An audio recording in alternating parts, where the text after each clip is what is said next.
Welcome everyone to join. Hi, this is Sophia Cao, the president of the League of Women Voters, Southwest Santa Clara Valley. Welcome tonight. Next page, please. So this is a leaked row. We'll skip the slide. Next page. Next page. So tonight's California housing webinar is coordinated and planned by our housing chair, Liang Chao. She's also currently a vice mayor of Cupertino. So let's welcome Liang. So Liang, you may have the floor. Hi, hello everyone, good evening. So today we are honored to have a speaker, Fred Keely, who was a former Speaker Pro Tem from California Assembly. So we'll first introduce the speaker and then spend about 20-30 minutes with him. And then I'll follow up with some questions. And then we will take the questions from the audience. During the meeting, at any time, if you have questions, you are welcome to type them in the chat. And then the last section will be coordinated by Eleanor, our VP in the league. And so next slide, please. So please mute yourself during the meeting and then type all the questions in the chat. Eleanor will collect them and ask those questions for you. And next, please. So we are honored to have Fred Keely, former Pro Tem of California Assembly, as our speaker tonight. Mr. Keely was born in Sacramento, grew up in San Jose, attended and graduated from Cupertino High and De Anza College. Mr. Keely served for 8 years as a member of Santa Cruz County Board of Supervisors, and then he was elected to California State Assembly, representing District 27, including Santa Cruz County and Monterey County. He retired in 2015 after 10 years as the treasurer of Santa Cruz County. Mr. Keely has worked in the affordable housing policy space for nearly a decade. As co-chair of Housing Santa Cruz County, Mr. Keely led a county-wide effort to pass an affordable housing bond, Major H. Additionally, Mr. Keely was convener of city's Council Advisory Commission on Homelessness.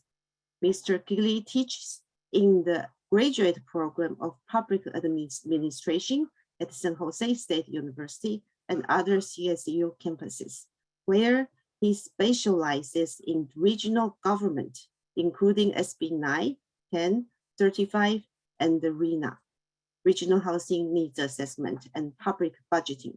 It is our honor to have Mr. Fred Keely today to discuss California housing, past, present, SB 9, and the future.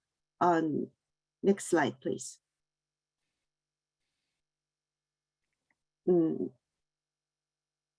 So this is an outline of today's talk, and let's welcome Mr. Fred Keely. Stop share, please. Council member, thank you very much. Thank you for your individual public service in Cupertino, and I want to thank the League of Women Voters for all of the good work that you do. When I was on the Santa Cruz County Board of Supervisors, it was the custom and practice of League to have somebody at all of our meetings, and that was actually, I think, quite helpful in those days. And when I went to Sacramento as a state legislator, the California League of Women Voters always had someone in every committee hearing room. And I thought it was a real benefit to the state because they almost always would testify in front of the committees and have a real centered good government approach to proposed legislation. So League of Women Voters, thank you very much for the fine work that you do. And thank you very much for inviting me to be part of this evening's program. So I don't think it needs a lot of explanation or a lot of convincing to make the assertion that California has some kind of housing crisis. People will disagree on what that looks like entirely. Some people will say, well, we have a housing affordability crisis, but we don't really have a housing crisis. Or we have a crisis in more and more people in California experiencing homelessness. So there's a lot of ways for people to, I think, look at the housing question in California. It varies from place to place as well. Once you get off the coast of California and you start moving inland, then the housing issue is less about affordability than it is on the coast. We all know that. You live in Santa Clara County, so this is not a revelation to you at all. So where is the problem primarily? Well, I think it is in the major urban areas and major suburban and suburbanizing areas. You don't really have a housing crisis in Alpine County or Colusa County. Though they don't have a housing crisis. There's a housing affordability crisis in Santa Clara, San Francisco, San Mateo, Contra Costa, all the 9 Bay Area counties, Santa Cruz, Monterey. Then you jump a bit down into the Southern California area, although San Luis Obispo County has its challenges, Ventura, LA County, San Diego County. There it is a red hot issue. Both the affordability, the availability, the different, do we have a housing inventory that can deal with various income levels, home ownership versus renters. All of those issues come into play, or all of those factors come into play.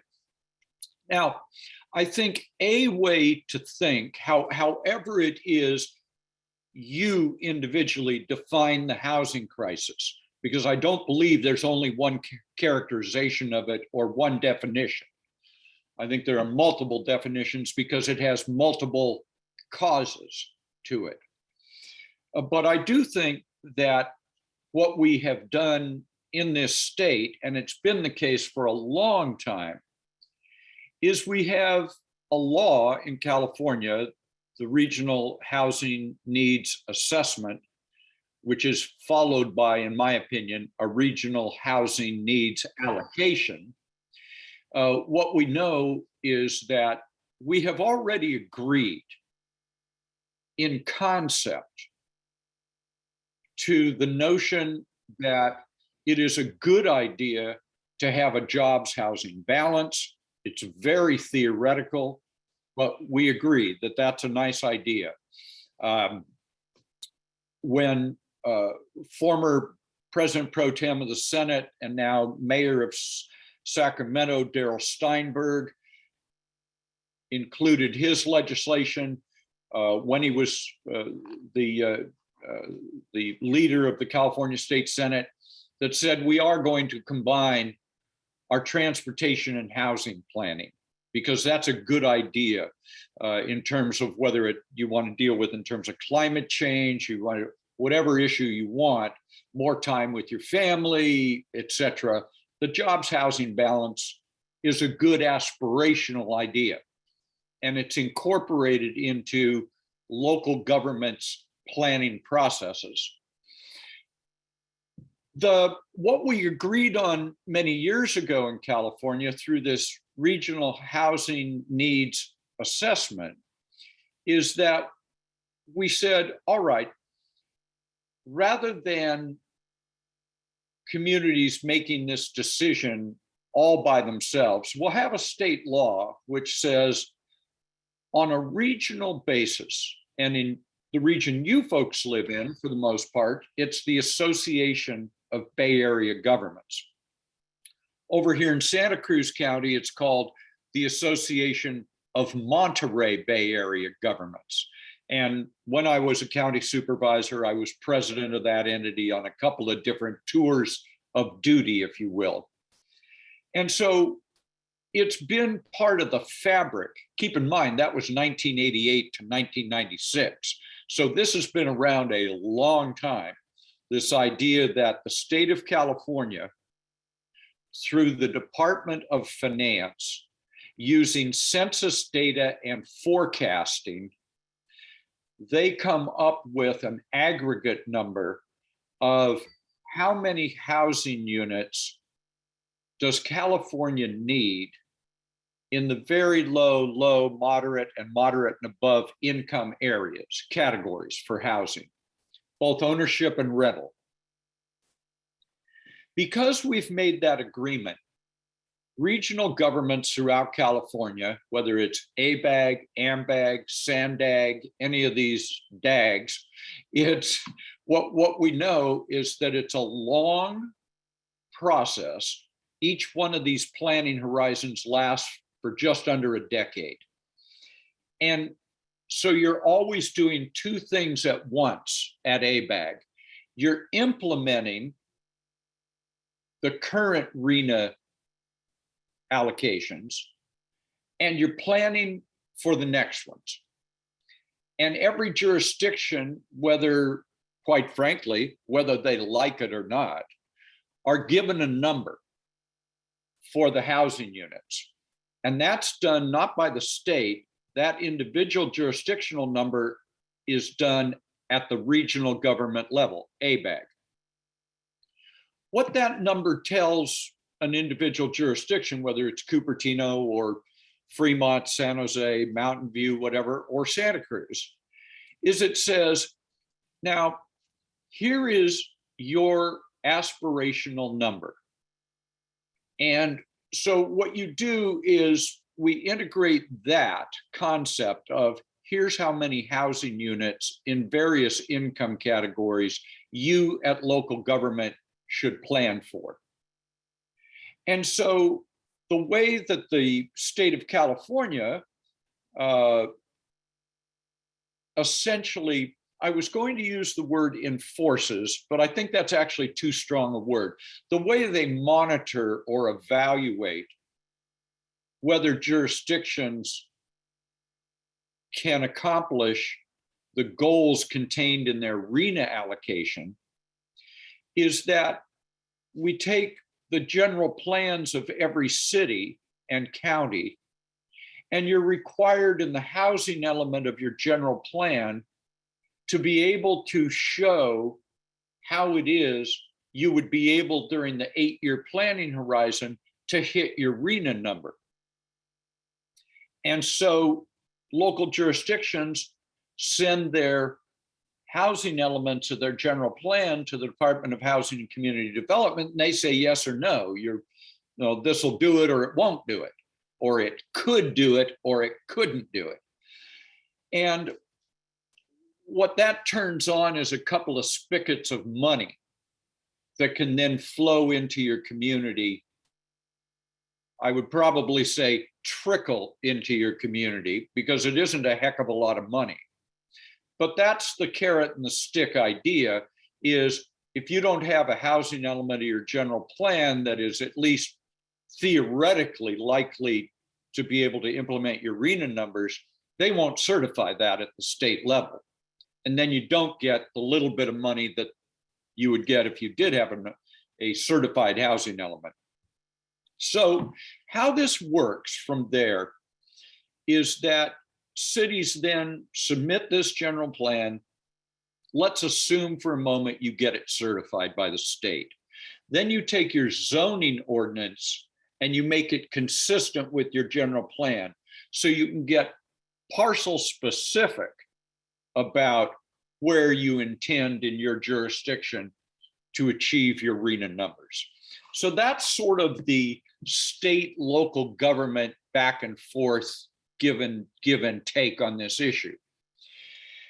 For a very long time in California, since at least the 1940s, California has been a home rule state. And that's a phrase which means land use belongs to the locals, cities and counties. You're the folks in charge of land use. And the state has only, until the recent past, the state has, and the voters, have enacted certain statutes that deal with local planning. Senator Steinberg's bill is an example of that. The state, another example would be the California Environmental Quality Act. That's state legislation.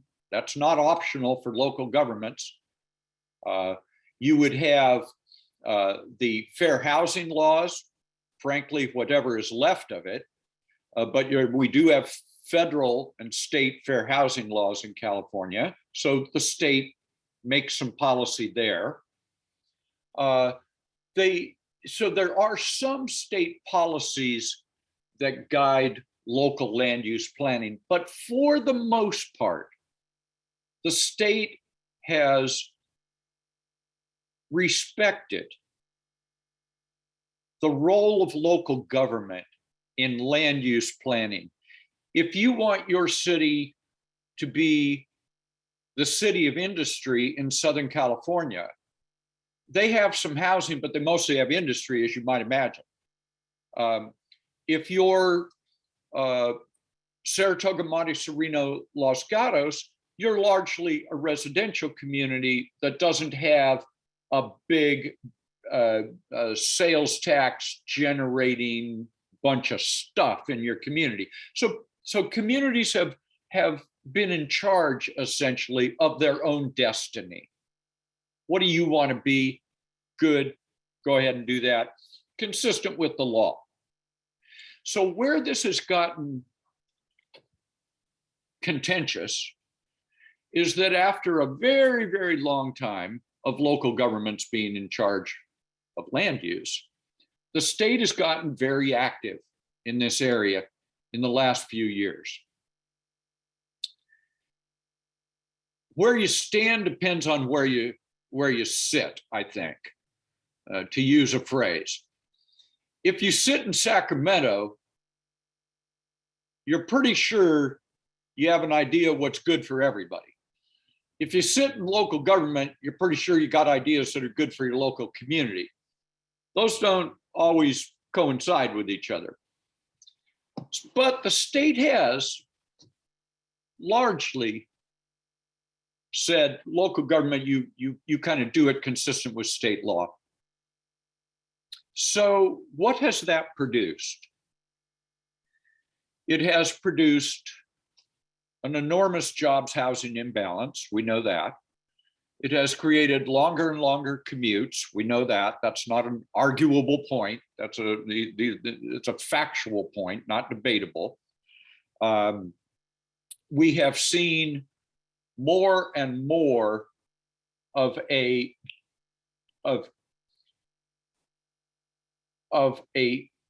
economic situation, an economic reality, especially in the Bay Area, where what we used to call working class families, who constituted a very large part of the middle class in California, that with respect to housing, that's getting to be a bigger challenge every day about whether the world my parents lived in. I was born in Sacramento, raised in San Jose, born in 1950, raised in San Jose, went to Cupertino, De Anza, and San Jose State. When my parents bought a home, my dad's a working guy. My mom was a stay-at-home mom. My brother and I, went to school and had a really nice middle-class life. My dad wasn't, even in relative terms, even if you adjusted for all the inflation, my dad would not have been considered an upper middle class wage earner. And he could afford a house. My family could afford a house.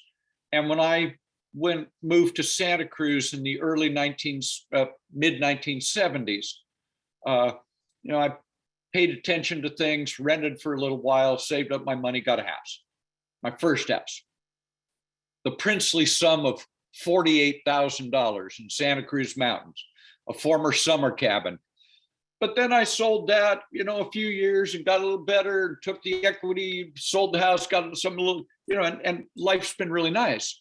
Well, that's been the American dream for a long time, not just in California, but throughout the country. And certainly what we're seeing in California is that that's less and less, that's more aspirational and less real for a lot of people. So what is it we do about that? What are we going to do about that? Well, we can stick with this RHNA process, but the major failure, I think, of that, and it really gets to the heart of how to solve the problem of housing unaffordability and who can live where and how, and are you a permanent renter for the rest of your life? Can you ever catch up through savings? No, probably not.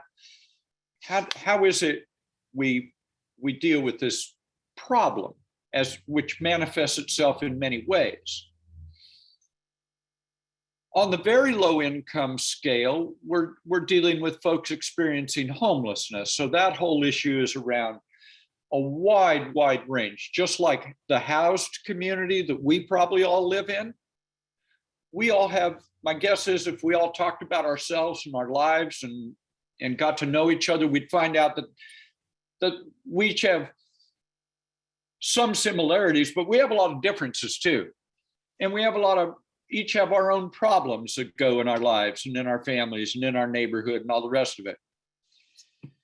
Folks who are experiencing homelessness, of course, it's readily apparent to everybody.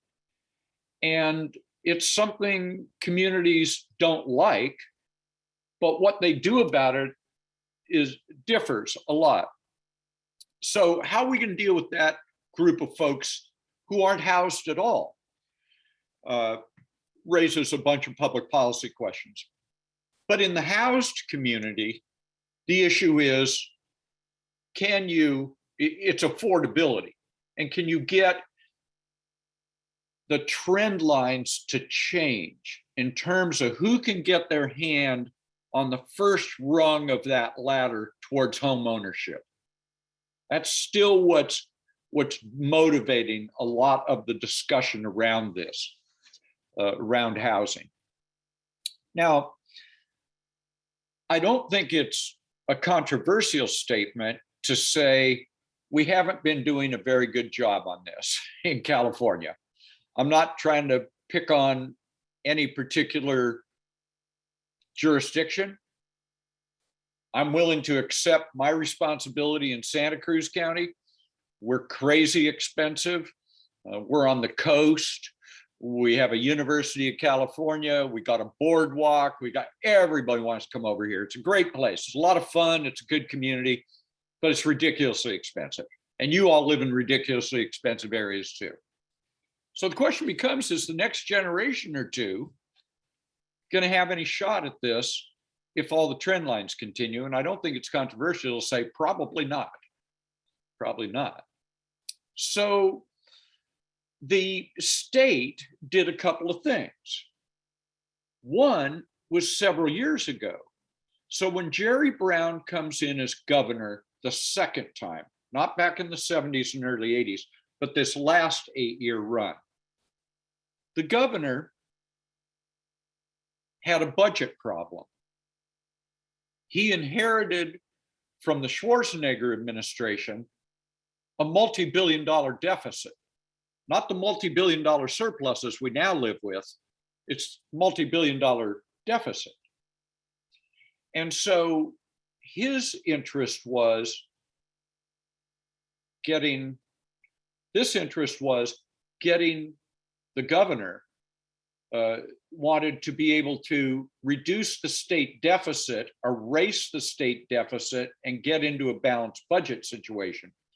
So what happened in that, by the way, I don't know, am I spotlighted anymore? I'm just not sure on this. I don't think so. Anyway, can you still hear me and see me? Yes, Anybody? very clearly. Okay, all right. So what the governor did, among other things, what Governor Brown did was that he and the Democratic legislature, of which I used to be a member of the Democratic legislature, where the Democrats are in the majority, started cutting everything in sight. And one of the areas that the governor thought was ripe for cutting was to basically dissolve redevelopment agencies. And the reason I want to pause on this for a second and talk about it for a moment is that the redevelopment agencies, for all of their faults, were largely the only game in any town in terms of really doing affordable housing. Because in the redevelopment law, there's a percentage of your spending that has to be committed to affordable housing. Now, the federal government decades ago left the affordable housing business.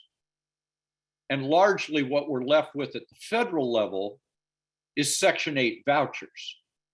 So the feds have kind of left the field for the most part, except for Section 8. The state took away from the locals the one funding source that they had, redevelopment agencies, through tax increment financing. And then the state sits there. This is very much, I have an opinion on this. Not all of this is factual, right? I have an opinion like you have an opinion. And then the state turns around after their budget deficit and balancing the budget. And now they're living in the world of multi-billion-dollar surpluses.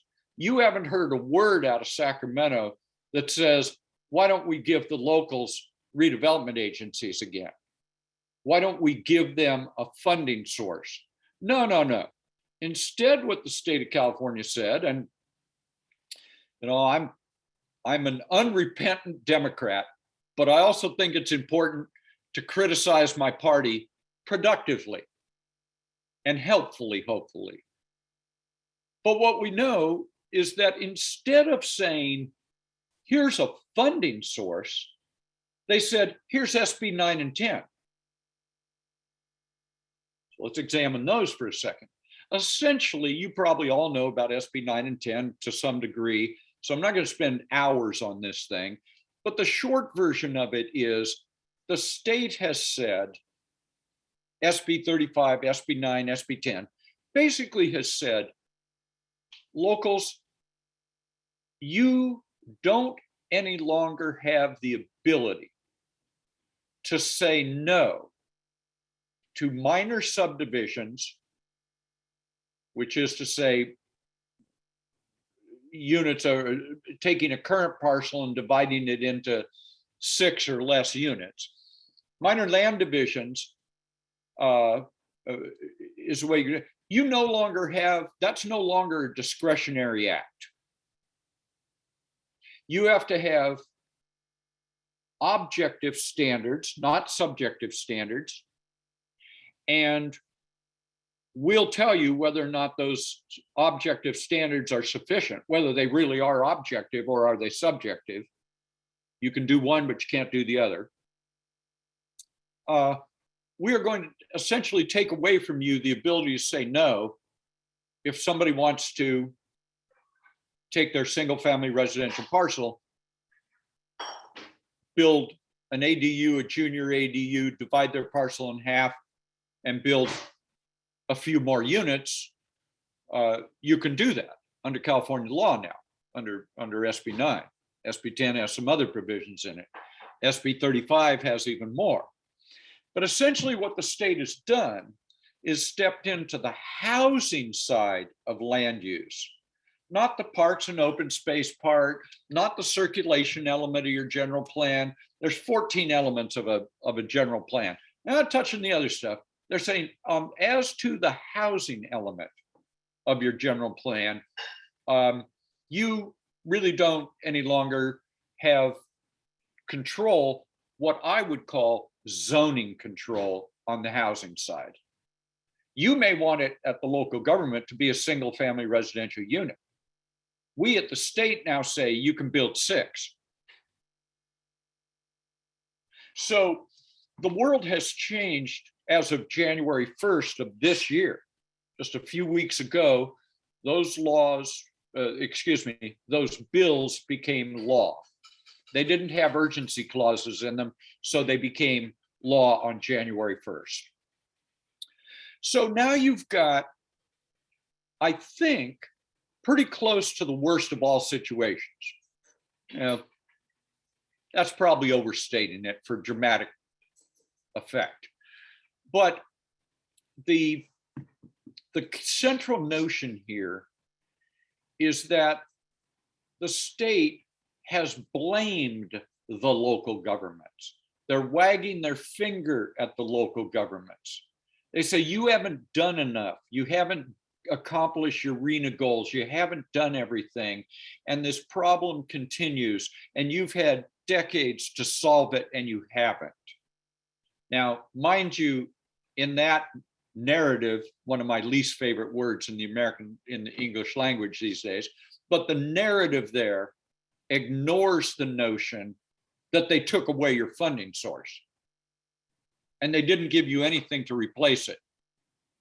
And God love the feds with their big project last year, big bill last year, all this. But I will tell you, by the time we get our, quote, fair share in California, it's not going to amount to much in terms of housing, constructing housing. It's infrastructure, but it's not housing for the most part. So where we're at with this, the feds aren't doing a huge amount, and certainly not much that's going to help immediately. The state isn't doing anything except saying, we're taking your authority away for land use. Now, is that a bad thing? Well, I happen to think it's not a good thing, because think about this for just a second. The debate around SB 9 and 10, and another item I'm going to talk about in a moment, is really a debate about who should be in charge of not getting the job done. Who should be in charge of not getting the job done? Should the state be in charge of not getting the job done, or should locals be in charge of not getting the job done on housing, and especially affordable housing? Because if absent money on this deal, it's not going to happen. When you talk, my guess is many people on this Zoom call do talk to folks who are in the nonprofit housing business. And there's lots of them. And I happen to think that these are living saints. You know, these people are just doing great work. They work really hard. When you talk to them, most of them will say, within a range of $50,000 one way or the other, they will tell you that when they get their density bonuses and they get tax credits and they get everything else they can assemble, they're about at a minimum, they're $100,000 a unit out from being able to build the affordable housing, whether it's for Section 8 folks or, you know, whatever it happens to be. Affordable housing, very low, low, moderate. In those categories, the situation right now is nobody's talking about, in a serious way, the funding source to underwrite that $100,000 per unit. And I think I'm being generous saying it's only 100, but that's what they say to me. So the question here, the state that has the ability to create the funding source, are they going to do it? Because the current situation doesn't really lend itself to anybody getting the job done on affordable housing. example. When we think about SB 9 and 10 and dividing the parcels and building more units and doing all of this, and the locals don't have virtually anything to say about it. In that situation, SB 9 and 10 absolutely don't solve the housing affordability problem. There's not one unit of affordable housing required by SB 9 or 10, not one unit. Now, I could, as a former county supervisor and a former state legislator, I could actually support a not very good bill like SB 9, which is a really bad bill in my estimation. I might be able to choke it down and support it if even one of those 6 units you can create was required to be affordable, but it's not. It's not. So the question becomes, how are we going to get there? If the problem we're trying to solve, and this is my view is, what are we managing towards? What problem are we trying to solve? For me, the answer to that question is housing affordability. Not everybody agrees that that's the problem we're trying to solve. But for me, that's what problem I'm interested in trying to solve. So if you're trying to deal with the affordability, then somebody's got to come up with that 100 to 150,000 per unit. Or all that's going to happen with SB 9 and 10 is more market rate housing is going to be built, and with greater density and all kinds of issues associated with it. So that's the state's response so far to affordable housing, was take the locals' money away, take the locals' authority away, don't replace it with anything, and then lay on SB 9 and 10. What do the locals say to that? Well, they say various things. Many of the local jurisdictions who opposed SB 9 and 10 have joined in to a proposed state ballot measure. And if you want to look these folks up, it's called Our Neighborhood Voices. Our Neighborhood Voices. And this is Republicans and Democrats, libertarians and vegetarians. This is little cities, big cities. This is LA. This is, oh boy. They're pretty cranked up about this. And they submitted, Our Neighborhood Voices, they submitted a ballot, a state constitutional ballot measure, and they received title and summary on that from the Attorney General, and then the green flag came down on the 180-day signature gathering. And what is this? It's a ballot measure which says a lot of things, but primarily what it says is, with the exception of the California Coastal Act, the Fair Housing Act, and CEQA, the California Environmental Quality Act, the state shall not basically get in the business of local land use. Now that sounds to some people like a really good idea. That's a really good idea. Yeah, we're having this fight, and the state government has overreached, and it's not going to solve the problem, and it just makes certain problems even worse. Okay, fair enough. Those folks started gathering signatures and raising money on November 1st. They have to submit 1.2 million signatures to the Secretary, to local elections officials and the Secretary of State by May 1st. They're not going to get there. It's not going to happen. They're really good people. They're really nice. They're really motivated. Unless you've got $5 to $10 million in your campaign's bank account before you start the 180 days. I will tell you, I've written statewide ballot measures. I was one of the authors of the Citizens Independent Redistricting Commission. I authored the 2 largest park and environmental protection bonds in the nation's history that were approved by the voters statewide. I mean, I know a little bit. I don't, there's probably lots of people on this call that know a heck of a lot more about statewide campaigns than I do. But my experience with statewide campaigns says, you better have that money banked. You better have hundreds of volunteers. You better be able to hire paid signature gatherers. You better just a whole bunch of things, because it's a big state. And they're not going to get there. They're just not going to. So we're going to be left with, well, what the heck do we do? So I think there is an issue, and this is my last point, and then I'll be glad to take questions. And I'm sorry that I'm not sorry. I was going to say I'm sorry for going on so long, but if I was really sorry, I wouldn't have. But the other activity here is that the Senate Majority Leader, State Senate Majority Leader, is Robert M. Hertzberg, Bob Hertzberg from Van Nuys. And he introduced a spot bill, a bill as a placeholder last year.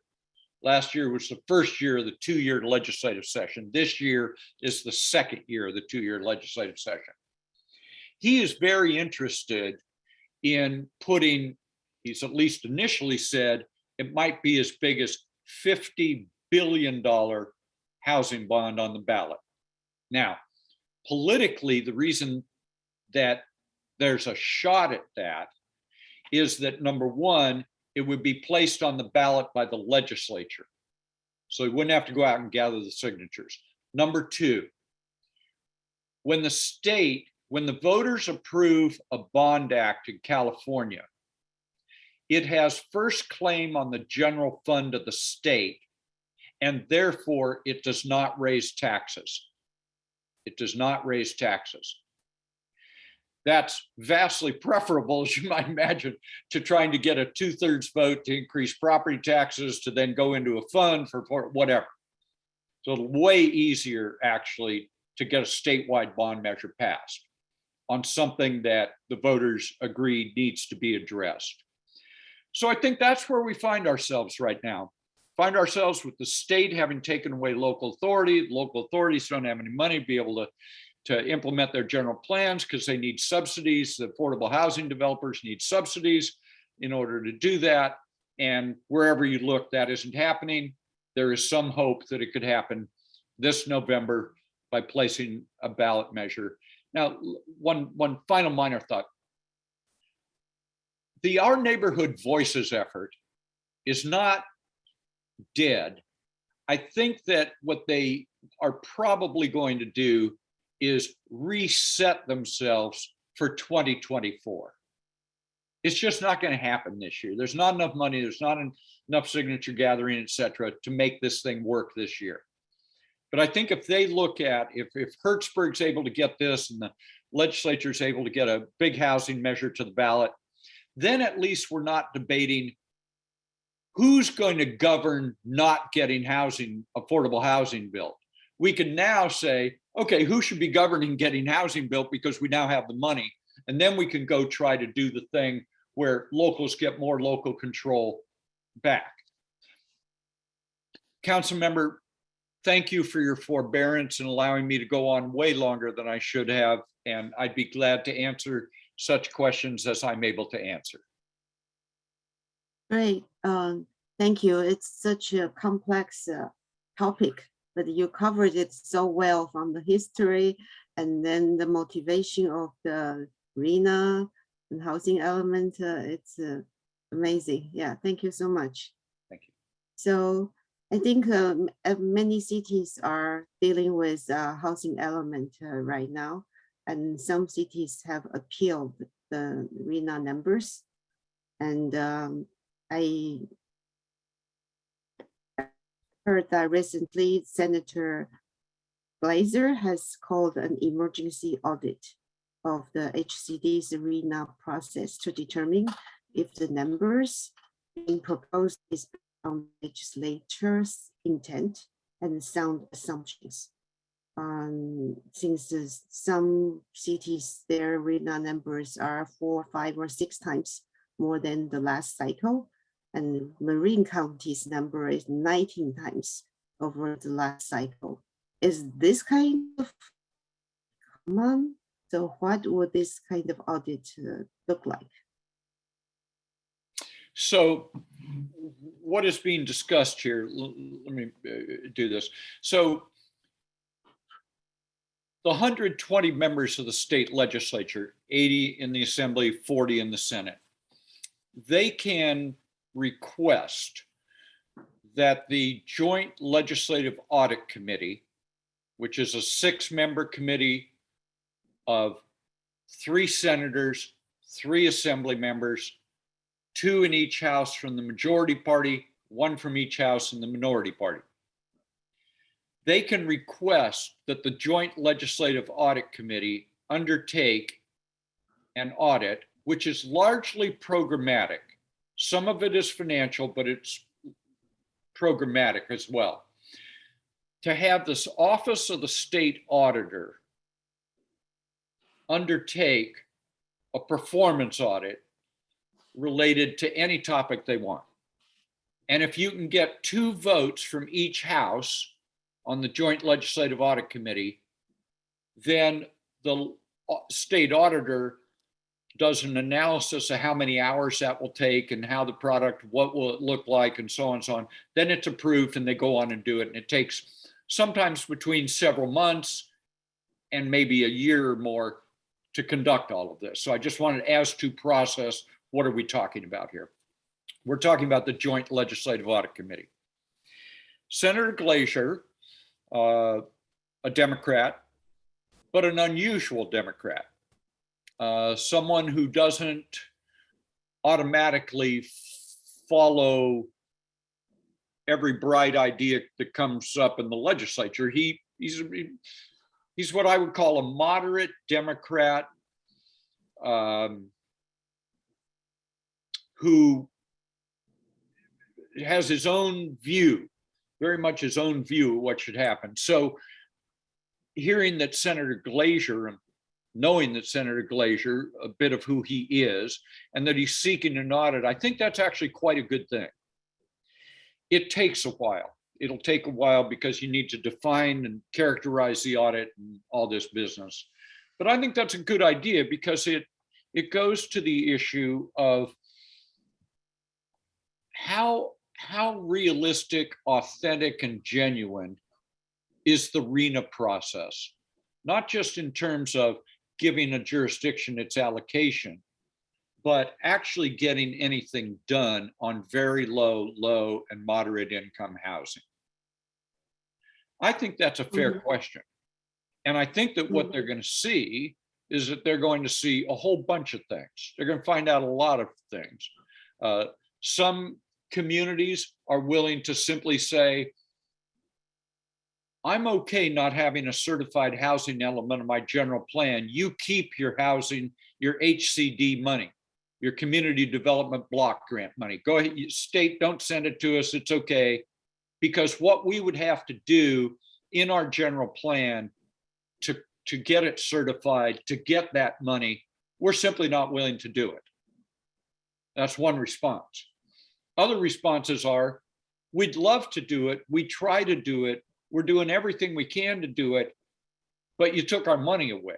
We need our money back, and that's why we can't do it. So there's lots of reasons people, individual jurisdictions either want to get it done or don't want to get it done. But I think that an audit by the authorized by the Joint Legislative Audit Committee and conducted by the California State Auditor, which is the squeaky cleanest thing you've ever met in your life. I mean, whatever it is you think about government, the Office of the State Auditor in California is so squeaky clean and above reproach. So yes, I love the idea of them doing that. And I think it could be helpful. It's not going to be helpful right away though. Yeah, so great.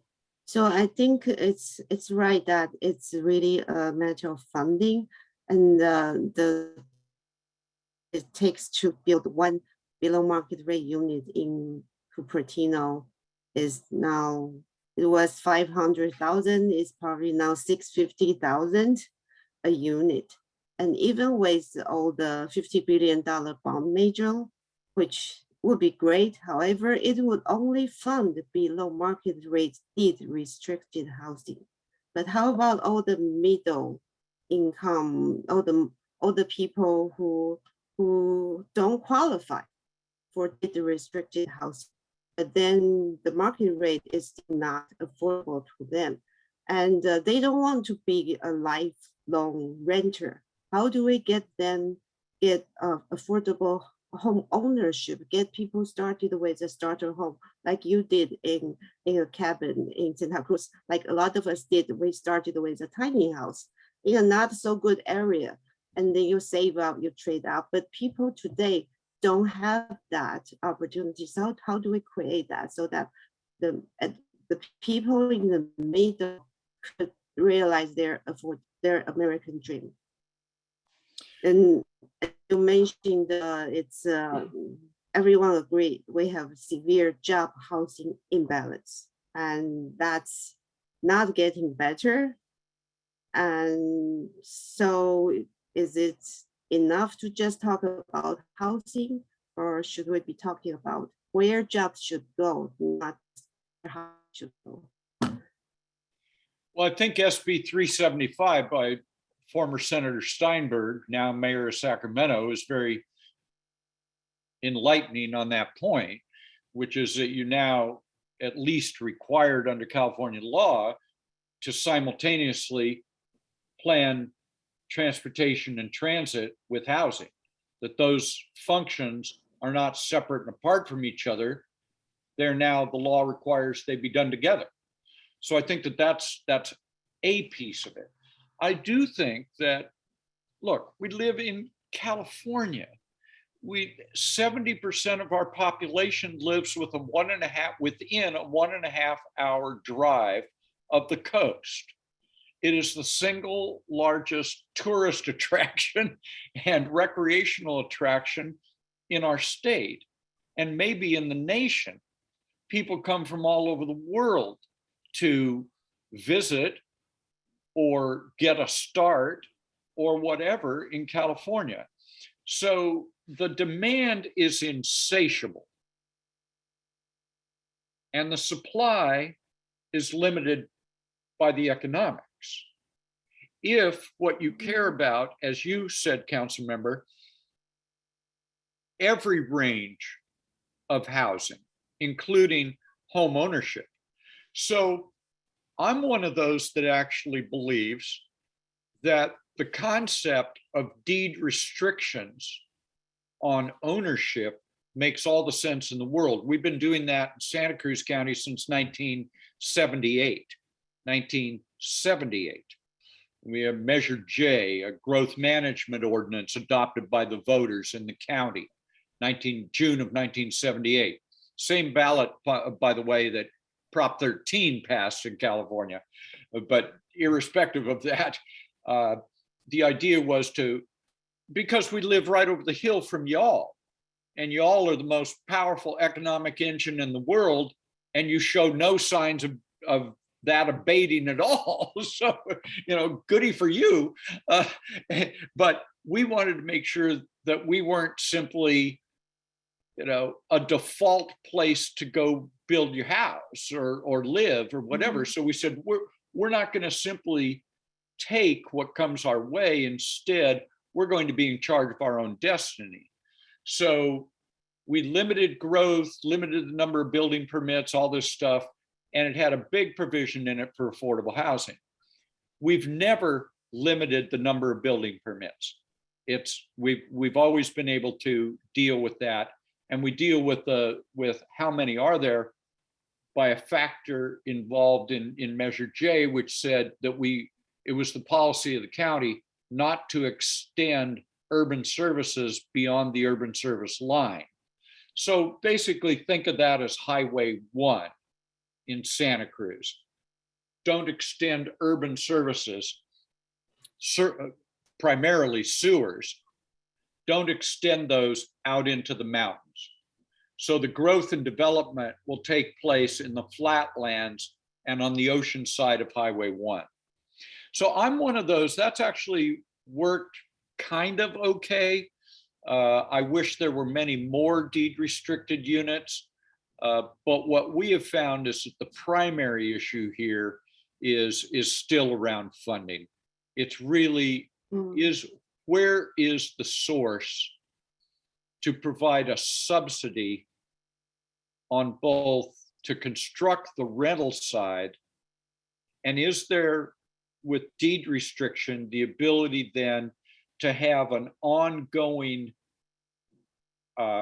inventory of very low and moderate income housing that isn't just the crappiest things that you can find in your community where people do it, but you affirmatively build that housing, new housing, good housing. But the deed restriction, I think, is a very important component part, together with the funding issue. You touched, I think, a very important point is transportation needs to come together, and the state didn't fund affordable housing. They have very little funding for transportation either, which makes, I think affordable housing doesn't only mean affordable housing in the most expensive place, but also mean we should have transportation so that housing, it's accessibility to affordable housing should be there, and that with good transportation we can provide that. But there has been no investment in transportation. I'm willing to challenge that assumption a couple of different ways. One is your county has historically backed, with the exception of BART back in the 1960s, which Santa Clara County did not approve. Your county has been really good, I think, about taxing yourself for transit and transportation. I think you've been very good about that. And I think that when the state legislature raised the gas tax, the state gas tax on gasoline and other fuels, and then it was subject to a referendum, California voters said, we're okay paying a little more as long as we get more in terms of transportation. This is not about, I'm not trying to make the argument about the high-speed rail. That's a completely separate kettle of fish over here. But I think that where I will agree with you is it's not enough. But I would not agree with you on the point that California hasn't done anything or individual jurisdictions haven't. We passed a measure here in Santa Cruz County, a permanent evergreen half-cent sales tax for our transit system. And we did that decades ago, and the voters have never tried to repeal that. And we have more than what, frankly, we should probably have. We're the second smallest landmass county in the state, second only to the city and county of San Francisco. And our total population is smaller than almost every one of your cities. We have 350,000 people in our county. So I'm not trying to say it works everywhere, but your county's been really good on transit funding, I think. I do think it's far from enough to provide sufficient now we found agreement. tolerable commute time. But I think we need to go to the audience. It's 8:06, so I would invite Eleanor to come up. Okay. I did, yep, I unmuted myself. Okay. Good evening. Nice to meet you, Fred. I haven't had the pleasure before, and I really enjoyed your talk tonight. Very comprehensive with a lot of good background that I was not aware of. I'm looking at a lot of questions that have come in, some of which have been answered by you already, and I'm trying not to repeat those. Some of them are about issues that really are not directly related to what we're talking about here. So I'm going to try to focus on the ones that I think perhaps you can add to or clarify something that's involved there. And I do want to start off by saying, the League of Women Voters has supported many of the housing bills. In fact, they've supported SB 9, 10, 35, and so on, because we are committed to the concept that certainly housing should be available and affordable, that people can, again, live in this state and can afford to live in this state and can have access to housing. But the very first question here says, an article in Yes Magazine called "Lack of Housing," or I quote from it, "Lack of housing is not the answer. Discussed other forms of ownership like the South Bay Community Land Trust to remove houses from the speculative market. What role do you think these other forms of ownership could play to make housing more available to more people?" Thank you, Eleanor. And it's a pleasure to meet you as well. Yes, thank you. I think that idea and other ideas can be quite helpful. I think that we should try multiple efforts to deal with this. And that is one way to do it. That's been used in several communities in California for many years as a way to deal with housing affordability. And so I don't have a negative reaction to it at all. I have a let's try many options approach to the housing affordability question. If I might, one thing on the SB 9 and 10, and I failed to say this earlier than I meant to, because it goes to the core of my belief system on this issue.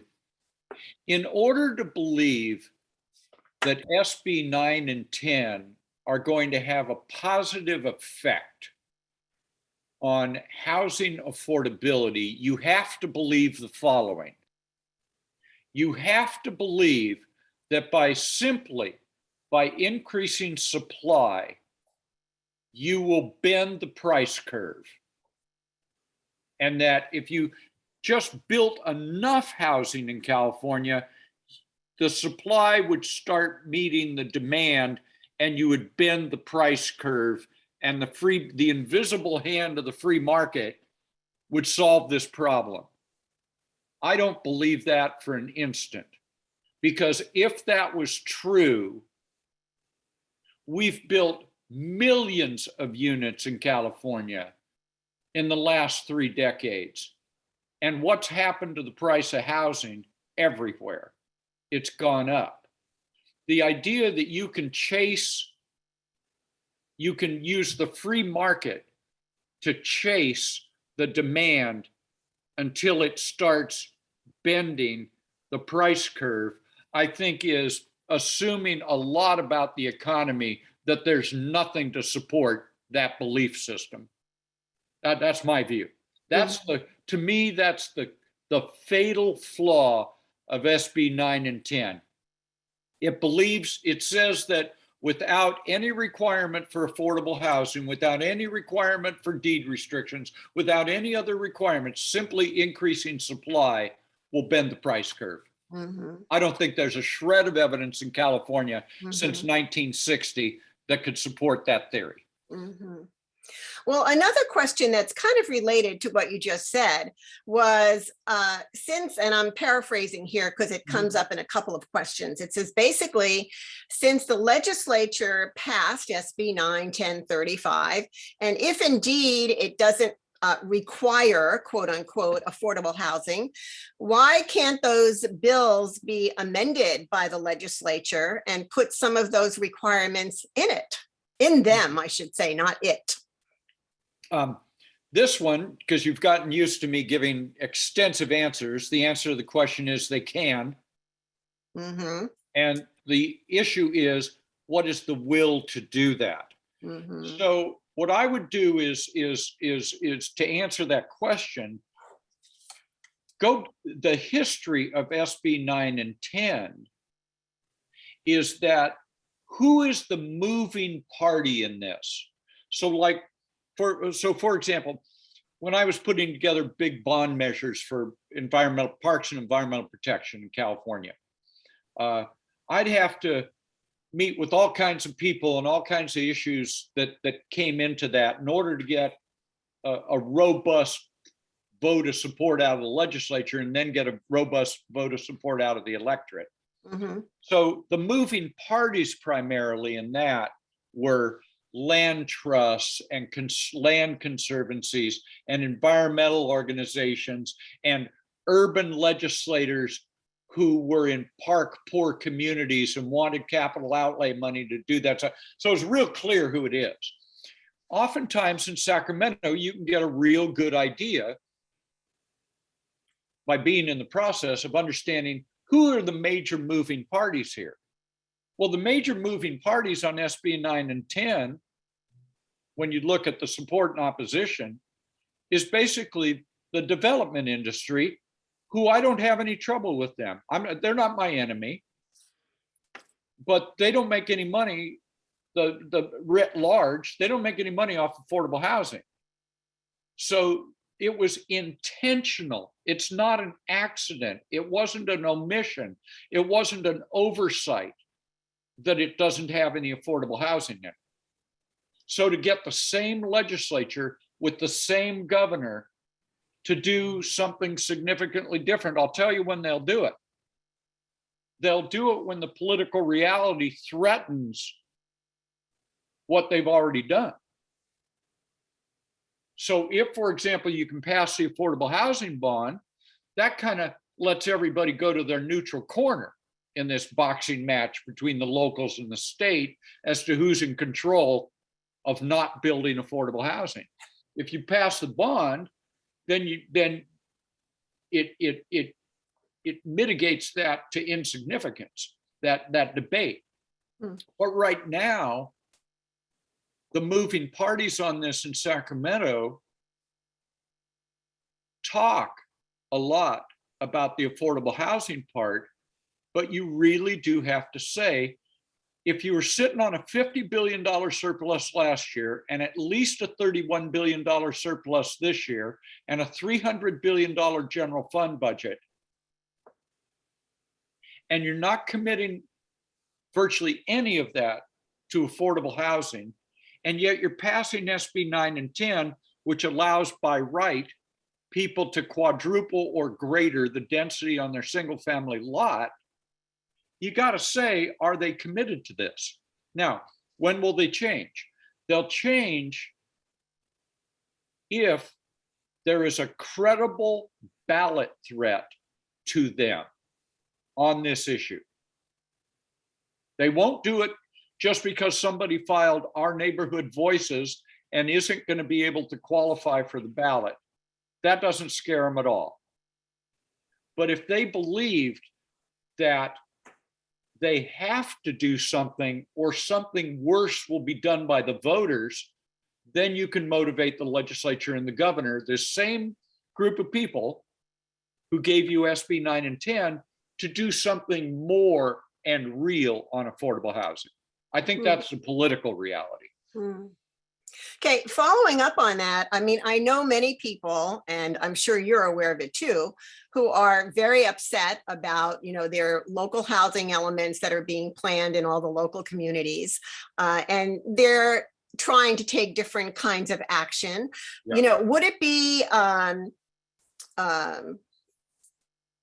be worthwhile for those people who have these concerns and are very passionate about their communities, would it be reasonable for them to become more active in trying to get a bond measure on the ballot and or start a drive to get redevelopment monies reallocated or reinstitute redevelopment programs and redevelopment money coming into the local communities? On your first point, I probably like the League of Women Voters. I always want people to get engaged, involved, have their voices be loud and frequent on these matters. And yes, I do believe that where I think that will come from, by the way, Our Neighborhood Voices folks were responding to some community and voter anger around 9 and 10. I think the problem there is that the effects of 9 and 10 haven't touched enough communities for enough people to be it's a theoretical problem right now. It's this could happen, as opposed to, oh my gosh, this, and this happened in my town as a result of this, SB 9 and 10. This is really poor public policy. We need something better than this. So I think that's the kind of give and take on this. The political environment statewide on housing affordability is an above the neck issue. As soon as it turns into an issue below the neck, in the heart, in feelings people have, then you see action. You can either see it by ballot measure, you can see it by legislation. But right now, Sacramento believes, here's what they believe today. They believe they passed that bill and nobody's going to lose their office behind it. They passed these bills, they've become law, and the people who didn't like it are going to fail with their 2022 ballot initiative because they're never going to get to the ballot. Gee, this mustn't be really a problem. We can weather this. Mm-hmm. That's how Sacramento hears this issue and sees and hears and feels this issue. Mm-hmm. Mm-hmm. Okay, the last question that I have here, and again, it ties into some things that you've already talked about, but again, you might just clarify that. This person says, affordable housing is only part of the problem. Cities have ignored the RHNA allocation for the last 20 years and have not encouraged housing development in all income categories, including market rate housing. So due to the lack of housing supply and growth of industries, housing prices soared. So how would you suggest solving the overall housing shortage for young, high-income tech workers? I think that last part was, adds a little twist to it. Well, I don't want to sound insensitive, but as a public policy maker, if they're high income, I'm not too worried about them. I mean, I'm not trying to be flippant. I'm just saying that's just not my issue. It may be your issue. It may be the person who asked the question. It may be all kinds of other people. It's not my issue.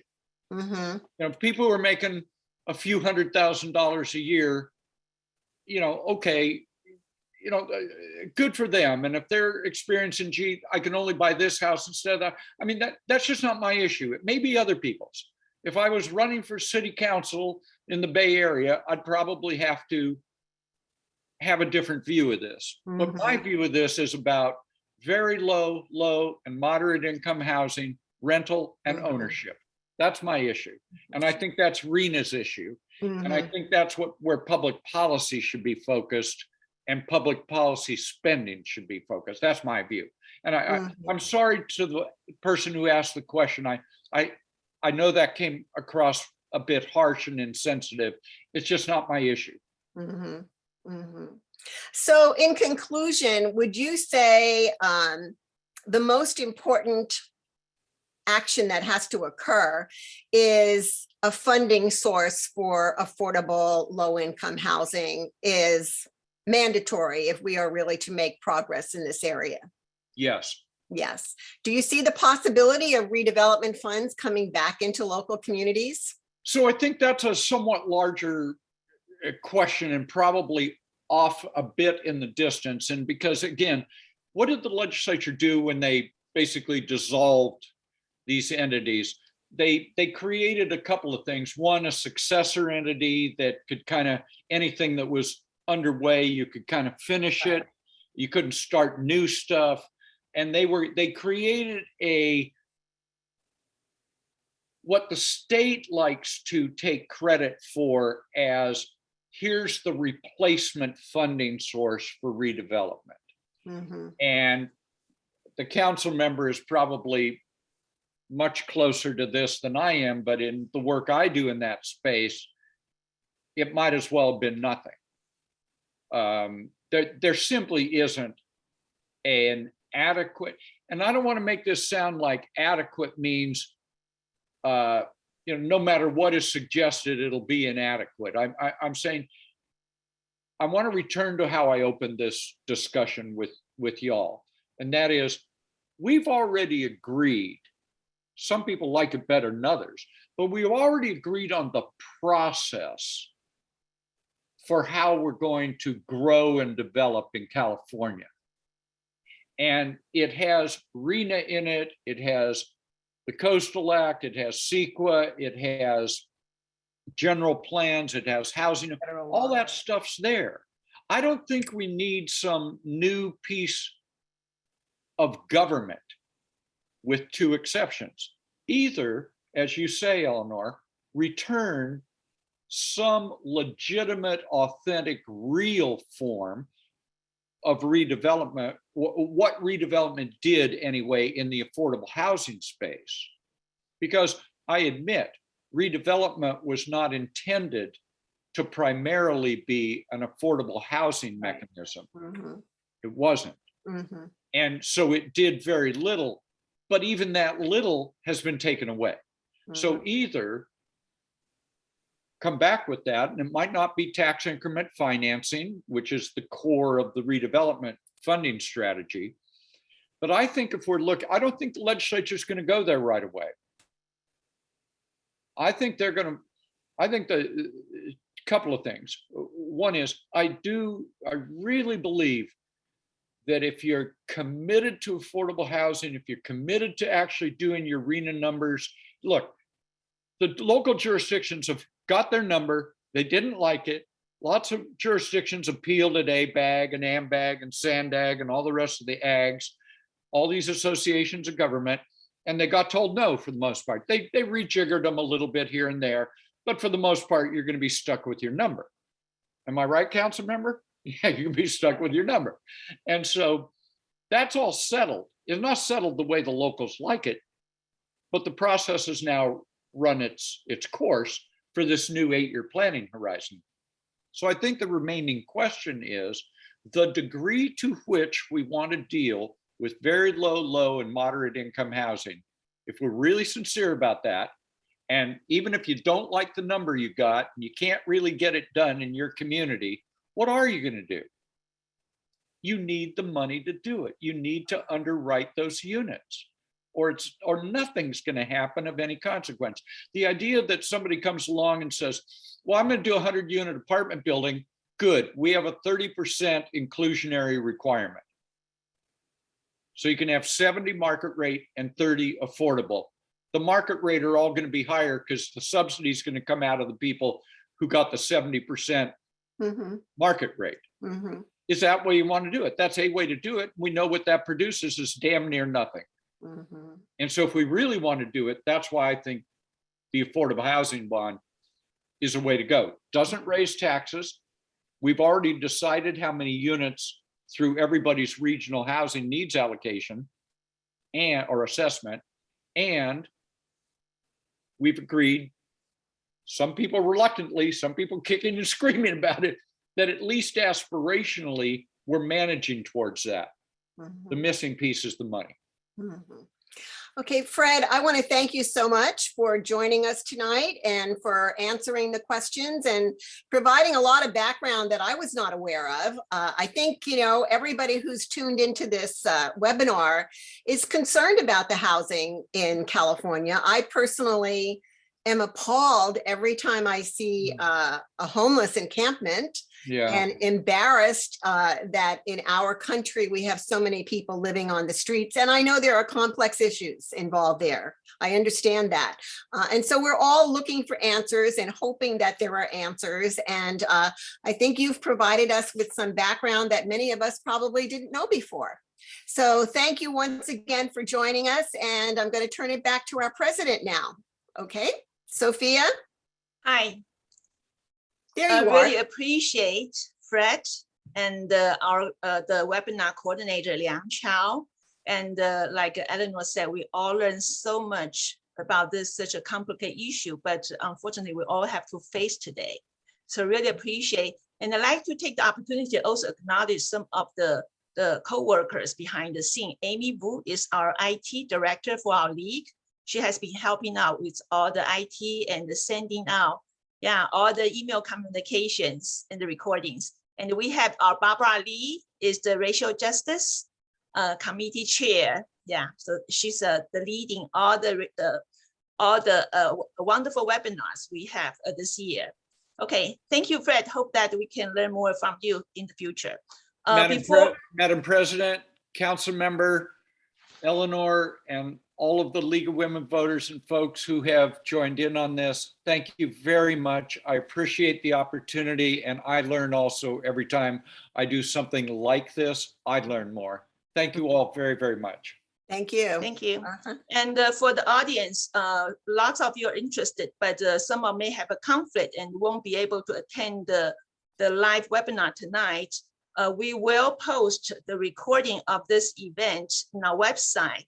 And for all the registered, those who register will receive a follow-up email by Amy with some reference and the recording of the webinar. Feel free to spread the words. Okay, so before we end, let's take a look. If you enjoyed tonight's meeting, in February, our league going to talk about another hot issue that California facing today is about water. So our tentative date is the February 19th. It's a Saturday, a.m. We're going to invite Felicia Marcus, is a visiting fellow from Stanford, also a consultant from Water Policy Group, to talk about the California water. So stay tuned and please join us again. Thank you. And I wish you all have a wonderful evening. Bye. Thank you. Bye.